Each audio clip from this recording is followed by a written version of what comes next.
Bonjour mon frère Philippe. En tout cas, merci beaucoup pour tout ce que vous êtes en train de faire au nom des agents de la Banque congolaise en liquidation. Nous vous encourageons et nous disons que nous sommes derrière vous.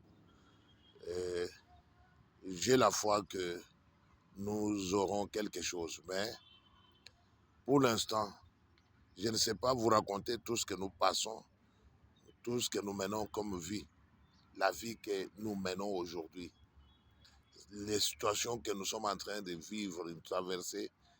C'est vraiment catastrophique. À Kananga, je vous dis qu'après la liquidation, il y a eu notre collègue Jean-Marie Mpadiboalou qui travaillait à Chikapa, à notre guichet avancé, qui avait piqué une crise, il était devenu fou et après il est décédé. Et après lui, c'était moi. J'étais tombé gravement malade.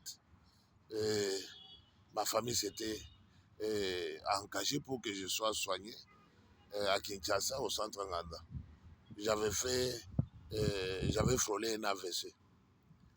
Et tout ça, c'est à cause de la liquidation. Moi, j'étais gérant d'une banque.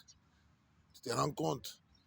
On nous met dehors, on ferme méchamment la banque. Nous restons sans emploi.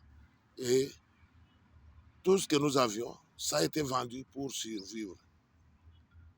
Et pour l'instant, c'est la crise, la misère. Si moi, gérant de la banque, regarde les conditions dans lesquelles je vis aujourd'hui. Maintenant, nos subalternes, qu'est-ce qu'ils sont devenus? À Mbujimaï, les agents de Mbujimaï, par exemple, notre comptable, Vincent Mbouy Moukal, il a piqué une crise, il est décédé, il a laissé la femme et 4 enfants. Il y a eu Vincent Kayamba.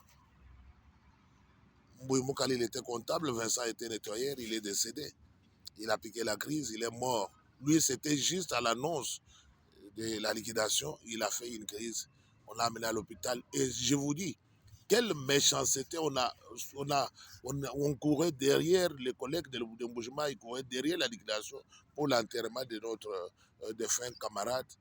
Et c'était difficile. Le corps de notre frère avait fait plus d'1 mois à la morgue. Et pas plus tard que hier, notre collègue, celui qui nous avait encadré quand nous sommes venus à la banque à l'époque de l'IZB, pour votre information, et pour l'information de tous ceux qui nous suivent. Nous sommes venus à la banque quand c'était encore IZB. Et IZB, c'était à l'époque, c'était la Banque belge d'Afrique. Et avec la zarisation, c'est devenu IZB et à l'entrée du musée, c'était devenu Union des banques congolaises. Et après, on a vendu, ça c'était en 2005, on a vendu à Roger Yagi, c'était devenu la banque congolaise, où nous sommes entrés pour souffrir et devenir ce que nous sommes. Toutes les maisons ont été vendues. Et c'était pour payer les agents. C'est ça la raison qu'ils avaient avancée. Et cet argent est allé où? Et même certains de nos clients ne sont pas désintéressés. Moi, j'ai répondu autant de fois au parquet. Les clients de Kananga pensaient que les gérants avaient bouffé leur argent. Les gens des ONG et consorts. J'ai souffert, mais la liquidation était là pour corrompre au parquet afin que les clients se taisent et que les dossiers soient jetés dans la poubelle, donc abandonnés. Et pendant que moi, je souffrais. Mais ils ont dépensé beaucoup d'argent et ça passait sous nos yeux. Je vous dis, c'est vraiment atroce. Et les conséquences sont vraiment bizarres. C'est vraiment bizarre. C'est vraiment, il y a beaucoup d'éléments que nous pouvons avoir. Regardez cette hutte où je loge. Si je vous montre les devants, vous allez pleurer.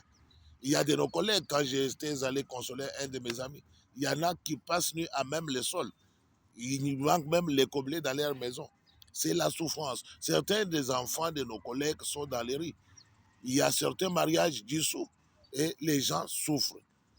Nous demandons l'implication des autorités de ces pays. Les pays que nous, les Congo est géré pour le moment par le fils d'un grand juriste, Étienne Tshisekedi Wamuluma. Papa Félix, le peuple d'abord. Le peuple, c'est nous. Mettez, vous voyez, 600 agents qui sont sans emploi et nous passons le temps que nous passons ici en souffrance et la liquidation ne dit rien. Est-ce qu'ils ont un cœur de chair? Ils prennent le tout à la légère. Ils se contentent à bouffer l'argent. Ils nous considèrent comme des sauvages, comme des bêtes. C'est notre argent, nous réclamons qu'ils nous donnent notre argent. En tout cas, d'avance, nous disons merci à toutes les autorités de notre pays, en commençant par le chef de l'État et tout son cabinet, le gouverneur de la Banque centrale, les